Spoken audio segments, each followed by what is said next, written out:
Malam ketujuh. Pada malam ketujuh, Dunyazad berkata kepada kakaknya, "Kak, sempurnakanlah cerita tentang saudagar dan jin.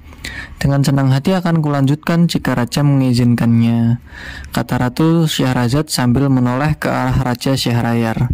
"Ceritakanlah," titah sang raja. Maka Ratu Syahrazad meneruskan ceritanya. "Wahai raja yang bijak, ketika ikan-ikan selesai melantunkan syair, gadis cantik itu membalik wajan dengan tongkatnya dan segera menghilang ke celah dinding yang terbelah tempat dia muncul. Dinding dapur itu segera menutup kembali. Perkara ini tidak mungkin disembunyikan dari raja," kata wazir. Kemudian wazir menghadap raja memberitahukan hal yang aneh itu. "Aku harus mengetahuinya sendiri," ucap raja. Lalu raja mengutus pengawal kepada si nelayan dengan perintah agar membawakan 4 ekor ikan seperti sebelumnya. Ia memberi tempo pekerjaannya hingga 3 hari. Lalu nelayan pergi menuju danau. Beberapa lama kemudian si nelayan datang ke istana dengan membawa 4 ekor ikan. Raja memerintahkan agar si nelayan diberi hadiah uang 400 dinar. "Masaklah ikan-ikan ini di hadapanku," perintah raja kepada wazir. "Daulat tuanku," balas wazir sambil mengangkat sembah.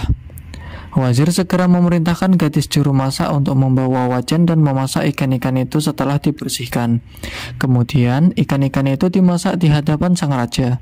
Sesaat kemudian dinding istana terbelah dan muncullah seorang budak hitam yang berdiri bagaikan gunung yang menjulang tinggi atau bagaikan raksasa keturunan kaum Ad. Di tangannya tergenggam selembar daun hijau. Wahai ikan-ikan semua, apakah kalian sudah menepati janjimu dulu?" kata budak raksasa itu dengan bahasa yang kasar dan suara yang menakutkan. Ikan-ikan di dalam wajan itu mengangkat kepalanya dan berkata, Iya, kami telah menepati janji kami." Kemudian semua ikan itu melantunkan syair. "Jika engkau kembali kepada kami, maka kami pasti kembali kepadamu. Jika engkau menepati janjimu kepada kami, maka kami pasti menepati janji kami kepadamu. Jika engkau meninggalkan kami hingga jauh darimu, maka kami pun akan membuatmu terpisah jauh dari kami." Kemudian si budak raksasa mendekati wajan dan membalik ikan-ikan di wajan dengan tangkai daun hingga hangus. Setelah itu si budak raksasa menghilang melalui tempat munculnya.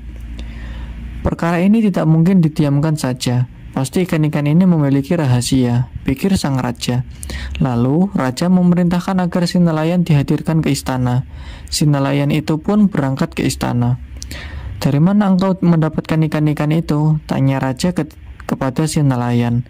"Hamba mendapatkannya di sebuah danau yang terletak di antara 4 gunung dan di balik gunung terletak di luar kota raja," jawab si nelayan. "Berapa harikah perjalanan menuju ke sana?" "Wahai raja junjungan hamba, perjalanan ke sana hanya memerlukan waktu setengah hari saja." Raja terkejut, heran. Namun demikian, ia lalu memerintahkan para pengawal untuk berangkat ke danau yang dimaksud saat itu juga bersama si nelayan. Dalam perjalanan, nelayan mengutuk jin ifrit yang telah menyebabkannya terlibat dalam persoalan rumit ini. Rombongan kerajaan yang dipandu si nelayan berjalan mendaki gunung, kemudian menuruninya hingga sebuah hutan luas yang belum pernah mereka lihat seumur hidup. Sang raja dan seluruh pasukan merasa takjub tak terkira menyaksikan danau yang terletak di antara 4 gunung dan di dalamnya terdapat ikan berwarna-warni, merah, putih, biru, dan kuning. Raja berhenti. "Apakah ada di antara kalian yang pernah menyaksikan tempat ini?" tanya raja kepada para prajurit kerajaan. Semuanya menyatakan belum pernah melihatnya. "Demi Allah, aku tidak akan memasuki kota raja dan tidak akan duduk di singgasanaku sebelum mengetahui rahasia danau ini berikut ikan-ikannya," ujar raja. Raja memerintahkan semua orang untuk kembali ke tempat semula. Mereka pun mematuhinya. Setelah semuanya kembali, raja memanggil wazir yang dikenal sebagai orang yang berpengetahuan luas dan banyak akalnya. "Aku ingin melakukan sesuatu dan hanya engkau yang boleh mengetahuinya," kata raja kepada wazir. "Aku ingin sendirian malam ini mencari tahu rahasia danau ini berikut ikan-ikannya. Duduklah di depan tendaku dan katakan kepada para pembesar bahwa raja sedang sakit. Dan aku menyuruhmu untuk tidak mengizinkan siapapun yang hendak menemuiku. Jangan beritahukan kepada siapapun mengenai maksudku ini. Wazir tidak mampu menghalangi kehendak sang raja yang segera mempersiapkan segala sesuatunya. Raja meninggalkan rombongan dan melakukan perjalanan hingga pagi hari. Raja terus berjalan hingga tidak terasa tiba-tiba hari sudah siang dan suasana terasa sangat panas. Sang raja beristirahat sejenak dan kembali meneruskan perjalanannya hingga malam tiba. Dari kejauhan, ia melihat benda hitam. Sang raja merasa gembira. Mungkin aku bisa menemukan seseorang yang dapat memberiku keterangan tentang danau dan ikan-ikan ajaibnya, gumam sang raja. Ketika sudah dekat, ternyata benda hitam itu adalah sebuah istana yang terbuat dari batu hitam berlapis besi. Salah satu pintunya terbuka, satunya lagi tertutup. Dengan gembira, sang raja mendekati pintu dan mengetuknya perlahan. Ia belum mendengar jawaban. Ia pun kembali mengetuk pintu itu sampai 3 kali. Namun belum juga ada jawaban. Lalu ia mengetuk untuk keempat kalinya dengan ketukan yang lebih keras. Karena tidak juga ada jawaban, sang raja mengira bahwa bangunan itu kosong. Dengan memberanikan diri, raja masuk beberapa langkah ke dalam pintu itu. Ternyata di sana ada lorong. Wahai penghuni istana, aku adalah orang asing yang sedang mengembara. Apakah kalian memiliki sesuatu yang bisa kujadikan bekal? Seru sang raja. Namun tidak ada jawaban juga. Sang raja pun mengulangi kata-katanya sampai 3 kali, tetapi tidak ada jawaban. Dengan memberanikan diri, ia menapaki lorong itu hingga akhirnya sampai di ruangan tengah istana. Ia tidak menemukan seorang pun di ruangan itu, kecuali permadani, kursi, kasur, dan bantal bersulam. Di tengah ruangan terdapat air mancur yang di atasnya ada 4 patung singa dari emas merah. Dari mulut patung-patung singa itu keluar air bagaikan permata dan mutiara. Sementara di sekeliling air mancur itu burung-burung kecil terbang berputar-putar. Di atas air mancur terdapat jaring-jaring yang menjadi penghalang bagi burung-burung itu untuk terbang keluar istana. Dalam keheranannya, raja merasa kecewa karena tidak menemukan seorang pun yang dapat memberitahunya mengenai danau dan ikan-ikan ajaibnya, yang bisa ditambah lagi dengan 4 gunung kembar dan istana kosong itu. Kemudian sang raja duduk termenung, memikirkan segala keajaiban yang ditemuinya. Tiba-tiba terdengar suara ratapan sedih yang sedang melantunkan syair. Ketika rasa sakit yang kuderita mulai pulih dan beban jiwaku terasa ringan, rasa rinduku justru menguap ke permukaan. Ketika rasa kantuk sudah kembali berbaikan denganku dan aku sudah bisa memejamkan mata melepas penat tubuhku, kukira sudah berakhir keterjagaan siang dan malam yang selalu memaksaku menyusuri takdir-takdir yang kelam.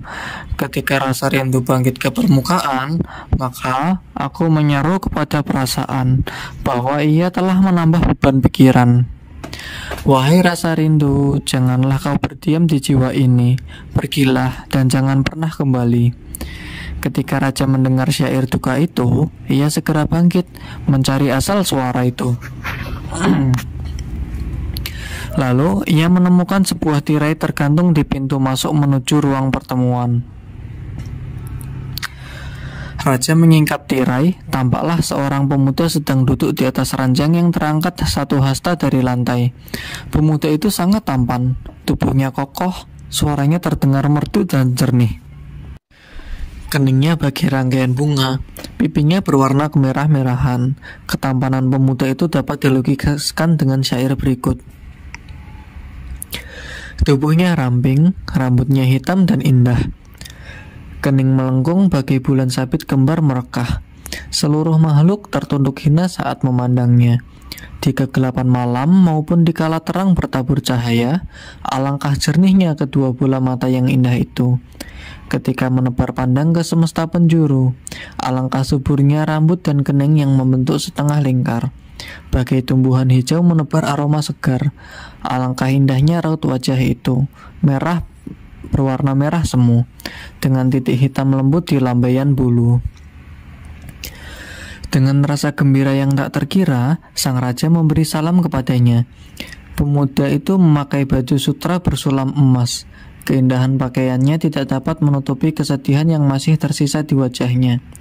Ia menjawab salam sang raja dengan berkata, "Tuan, hamba mohon maaf karena tidak berdiri menyambut Tuan," kata pemuda itu setelah menjawab salam sang raja. "Wahai anak muda, sudilah kiranya engkau memberitahukan rahasia danau dan ikan-ikannya yang berwarna-warni, juga tentang istana ini, serta apa sebabnya engkau menyendiri dan menangis," pinta sang raja. Mendengar pertanyaan sang raja, mengalirlah air mata si pemuda itu. Ia menangis sejadi-jadinya. Hal ini membuat raja semakin heran. "Bagaimana mungkin hamba tidak bersedih dan menangis, sedangkan keadaan hamba seperti ini?" ucap si pemuda sambil berusaha menahan kesedihannya. Lalu, si pemuda tampan itu meraih pakaiannya dan menyingkapnya. Ternyata separuh bagian bawah tubuhnya, dari pusar hingga kaki, adalah batu, sedangkan separuh bagian atasnya adalah tubuh manusia. Pemuda itu kemudian bercerita,